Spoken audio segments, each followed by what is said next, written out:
Breaking news today. The Russian government is being sued by Russian citizens.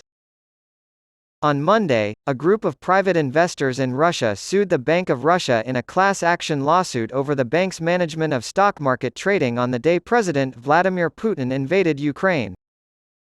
At around 6 a.m. local time on February 24, 2022, Russia launched its full-scale invasion of Ukraine. Trading on the Moscow Stock Exchange began at 7 a.m. local time and closed a little over an hour later. More than 11% of the index's value was wiped out during that time, and the decline continued once trading resumed. The Russian stock market ended the day with a record drop of 33.28%, making it the worst day ever.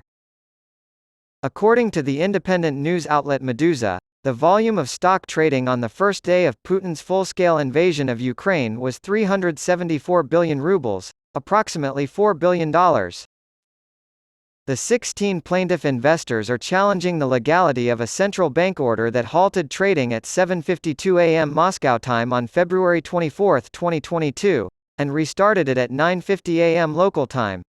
Further, the plaintiffs have asked the court to rule that the central bank's inaction constitutes illegal activity. On November 27 there will be a preliminary hearing. The Bank of Russia has been contacted by Newsweek via email for comment.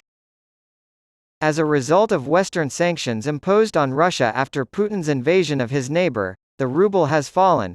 On February 24, 2022, a woman strolls through central Moscow and passes a currency exchange office. On Monday, a class action lawsuit was filed by a group of private Russian investors against the Bank of Russia. Western nations cut off Russia's access to some of its foreign reserves, and the SWIFT global banking system expelled the country. Further pressure was applied to the ruble after Europe halted oil and gas purchases from Russia, and the G7 set a price cap on Russian crude and refined petroleum products in December 2022.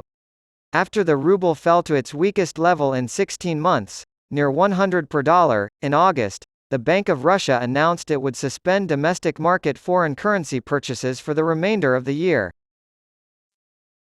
Member of Russia's lower house of parliament, the State Duma, Anatoly Aksakov, said a month earlier that the need to inject funds into the 4 Ukrainian regions annexed by Putin in September 2022 contributed to the ruble's collapse.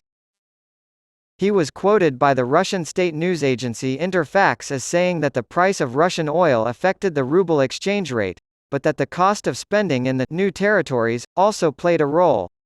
Donetsk, Luhansk, Kherson, and Zaporizhia were the areas he was referring to, all of which had been annexed. Russia does not have complete control over any of the regions, and many other countries, the United States included, have condemned the move as illegal. Do you know of a breaking international story that you think Newsweek should investigate? Have a query concerning the conflict between Russia and Ukraine?